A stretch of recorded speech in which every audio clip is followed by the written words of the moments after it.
Thank you for listening to Depictions Media Radio.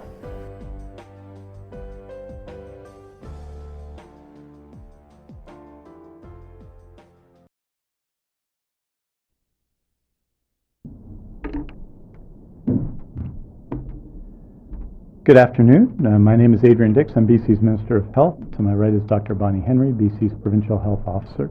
It's our COVID-19 briefing, weekly briefing for Tuesday, October the 19th, 2021. We're honored to be here on the territories of the Lekwungen-speaking people of the Songhees and the Esquimalt First Nations. Dr. Henry has a presentation to make with respect to COVID-19 in BC and the situation report on K-12 schools, and I'll be back to report on some of my regular weekly items as well. With that, it's my honor to introduce Dr. Bonnie Henry. Thank you very much, and good afternoon. So we're here this afternoon to share the latest updates on our COVID-19 public health response, and I want to start by just acknowledging, as you might have seen earlier today, I announced changes to the Provincial Health Officer Order, which lifts the capacity limits at some of the organized events and gatherings with the implementation of the vaccination card and the checking of full vaccine status. So effective October 25th, one day after the full vaccine requirement comes into effect, we'll be able to increase to 100 capacity at indoor sporting events, indoor concerts, theaters, movie theaters, dance and symphony events, and some of the great arts and sports that we've been missing, as well as indoor organized events such as weddings, funeral receptions, and parties. I will, as well, we're going to be lifting that restriction, the requirement that everybody be seated at restaurants and pubs to allow a little bit more freedom of movement, with the fact that everybody in those situations will be fully vaccinated. I will remind people, of course, that the other public health restrictions remain in place, including the indoor mask requirement when you're moving about. And these changes are applicable where proof of vaccine status is being checked, and also where there are no regional health orders in place. And as you know, we've been monitoring that very carefully, and regional orders are in place in some areas in Northern Health, Interior Health, and Fraser East, for example. So we're hoping to leverage the benefits of the vaccine card, and this is an important first step of that, and we'll be monitoring carefully and looking at whether we can take away additional restrictions depending on how things evolve over the next few weeks. In addition to the changes this morning, I want to share today our first school situation report. As we talked about a number of weeks ago, we've been trying to collate information in a more systematic way than we were able to do last year, and to be able to provide that information on a monthly basis so people have a good sense of what's happening in our schools. So this first report looks at the impact of COVID-19 on children and K-12 schools. It will be posted after the briefing today on the BC CDC website, and there's quite a bit more detail in it, so I encourage people to go there.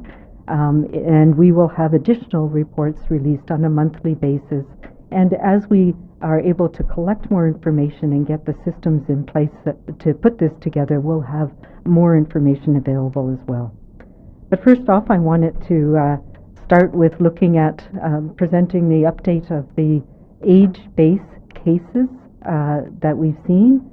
So this is the rate of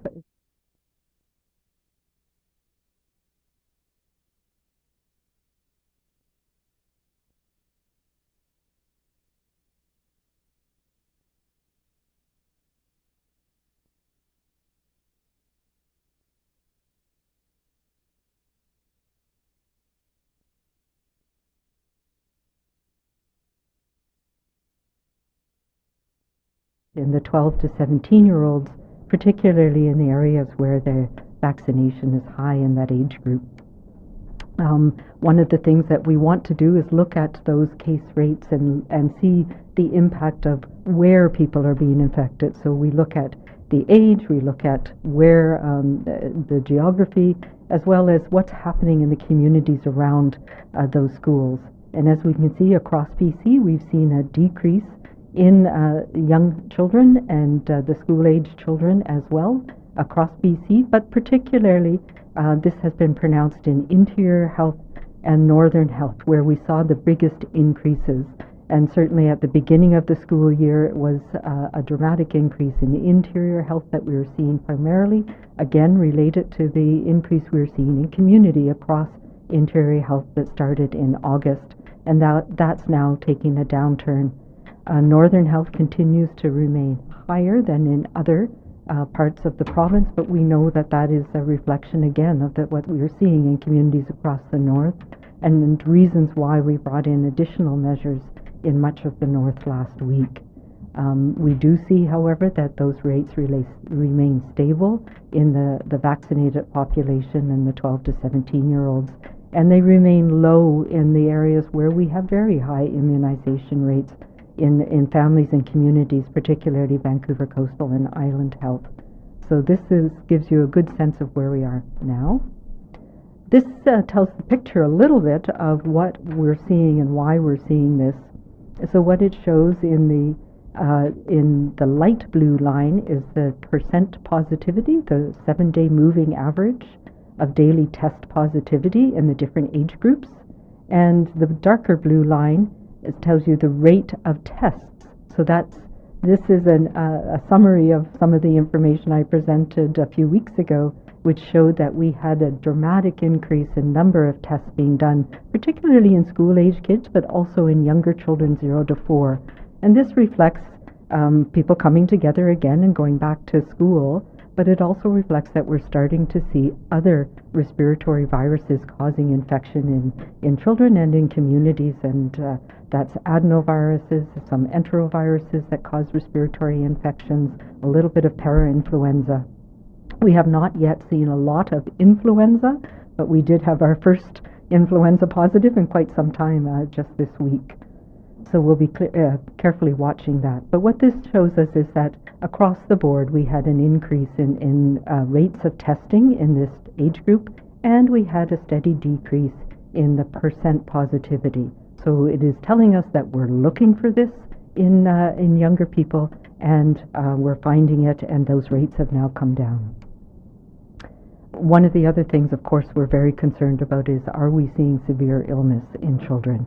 And we've been watching what's happened in other countries, particularly the U.S., where there was a dramatic increase in hospitalization in school-age children. We have not, thankfully, seen that here in BC, but we will continue to watch. We have seen very few children admitted to hospital, thankfully. In the past week, we have had one admission so we've had 5 new admissions in the 0 to 4 age group, 1 in the 5 to 11 age group, and 1 person 12 to 17 who were admitted to hospital. And there were no admissions in the school-age children to ICU in the past week. So that's important for us to watch as well.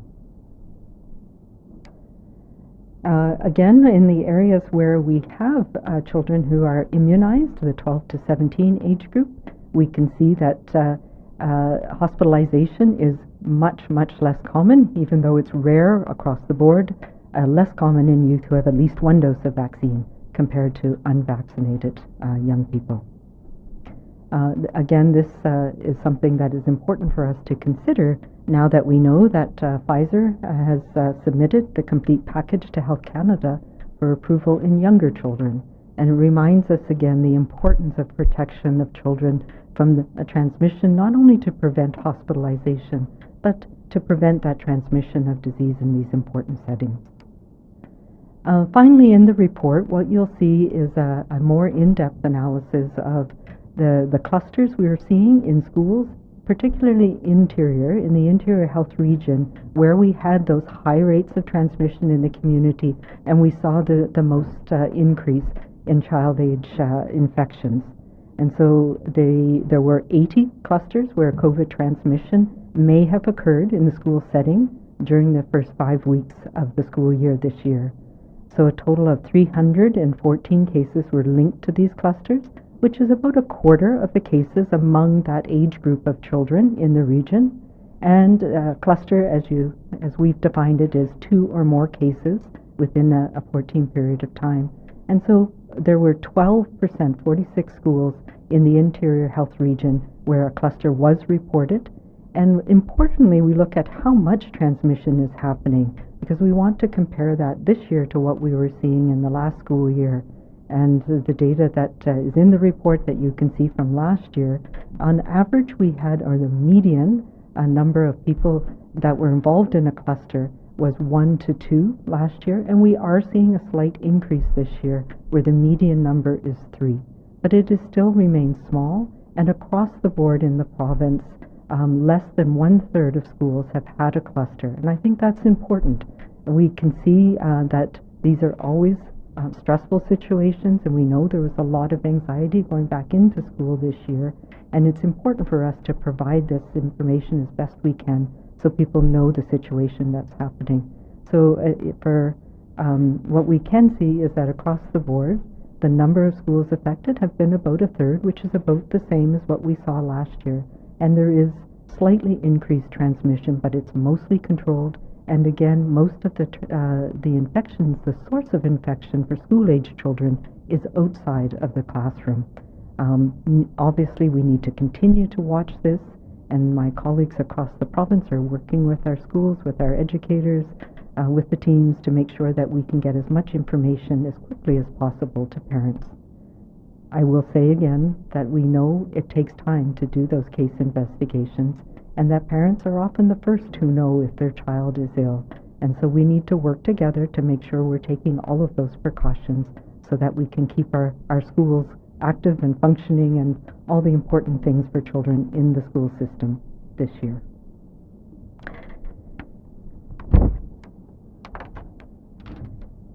The other, of course, things that we've been in terms of vaccines that we've been working on this week, we have a few encouraging updates. We've been monitoring, again, the outbreaks and cases in long-term care facilities as we've started to roll out the booster doses in those settings. Again, we see that they reflect the community rates of transmission.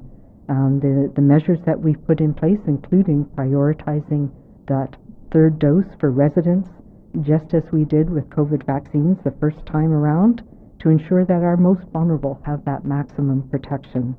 And we've started with those facilities where there is a risk, where we've seen a person, either a staff person or a resident, as a case, and also prioritize those facilities that started early and had the reduced interval to make sure that we can provide protection as quickly as possible. And our teams are working hard to get those doses into arms as soon as possible. I will say the other part that we have around our long-term care, as we know, in a week now since the requirement for workers in long-term care and assisted living to be vaccinated, and that is going very well. It's that extra layer of protection. But we've also recognized the importance of upping the infection control precautions that are being taken, even with that fully vaccinated population, knowing that everybody needs to take these measures right now so that our seniors and elders in care can be as protected as possible. Having said that, we are also looking at where other booster doses might be needed in our community for those who are most vulnerable, and we'll have more to say about that later on this week. In addition to encouraging everyone to get their COVID-19 vaccine, today marks the official public launch of our influenza immunization program. And we know last winter, despite the challenges with COVID-19, we had very few, actually no active cases of influenza from outside. We did have a few influenza swabs that tested positive, but they were mostly from young people who received the active vaccine. So that is good, and partly that was because of our high level of immunization, as well as the fact there were many public health restrictions in place through that winter season, which limited our ability to move around and spread, and particularly international travel restrictions, which we know is one of the ways influenza spreads around the world. This year is a different situation. Not only are we needing to take precautions because of how easily this new Delta strain spreads, but the BC vaccine card also allows us to spend more time with others, and we know that some of the international travel is coming back. I'm strongly encouraging everyone in BC this year to be immunized against influenza as a way of protecting yourself from this other serious respiratory infection, but also reducing the respiratory transmission risk in our community so that we are taking that burden off our healthcare system as well. And this year, the influenza vaccine is available for free for anybody over 6 months of age for whom it's recommended, but particularly people who have underlying health conditions or who work with and care for people who have compromised immune systems or underlying health conditions. It's most important that you protect yourself and them from influenza as well this year. As anticipated, we've seen once again the recent announcement from the United States that when it comes to international acceptance of what's considered fully immunized, the situation continues to evolve and quite quickly, but I was very pleased to see the U.S. is now in step in recognizing the approach we've taken here in Canada and is accepting all of the mixed doses that we've had here, including AstraZeneca and different mRNA doses. And I think it's a credit to the work that we've done here in Canada to show the effectiveness of these vaccine combinations. And I'm just very pleased. That means people in BC who are fully immunized will now be able to travel to our neighbor in the south as well. It is further evidence, of course, that all of the available vaccines approved for use here in Canada are safe and highly effective, no matter what combination you've received. So I think that's very encouraging news that's starting to be recognized more internationally. The one other thing I wanted to address today is questions that I continue to get about post-infection immunity. And really, the bottom line is from scientists around the world that there is no consensus yet, as we're learning about this virus, on the strength and durability of post-infection immunity. And there's no good way to measure that strength and durability over time. Yes, we do absolutely recognize that most people have some immunity for some period of time after being infected, and early on when we had limited supplies of vaccine, we didn't prioritize people who had a recent infection within 3 months because we knew that most of them had some degree of protection against this virus. But we've also seen studies that have shown that that protection can be very variable depending on the type of infection you had, depending on your own strength of your immune system. And there have been some small studies that have showed that some people do have very long and durable protection post-infection. However, it's impossible to prove how strong and how long this protection lasts in individuals over time. And because we cannot know that, and we do see people having repeated infections that can lead to serious illness and hospitalization, that we are erring on the side of the protection with the known amount of antigen that is in a vaccine. So that gives the most prudent response to be able to protect people with a known amount, with a known period of time. So again, for people who have had a previous COVID infection, it is still recommended that you receive a full dose, a full series of any of the vaccines that are approved for use here in Canada.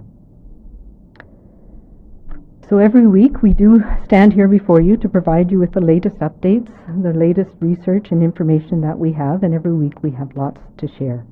This is because we are seeing that this pandemic continues to evolve, and we are trying to evolve as best we can to support the needs that people have so that we can do the things that we need to do to protect our friends, our colleagues, our neighbors, our loved ones, and continue to try and live our lives within the context of the pandemic that we are managing right now. Here in BC, people have faced this storm with compassion and determination, and even though we know that things are not as where we want them to be right now, we know that the vaccine is giving us good, strong protection, and we can see that in the results, and we can see that in our ability to get back to doing those things we love with the other people who are also protected. And we need to ensure that we're working for each other and doing our part that benefits everybody. So thank you very much for that, and I'll turn it over to Minister Dick.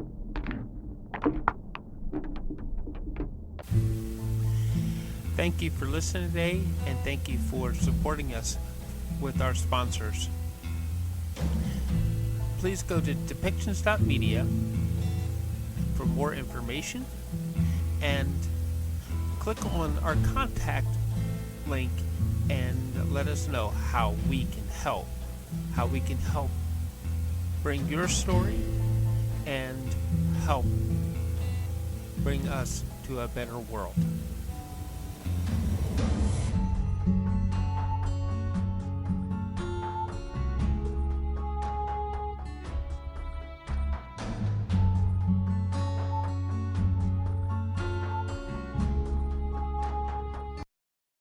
This show has been produced by Depictions Media. Please contact us at depictions.media for more information.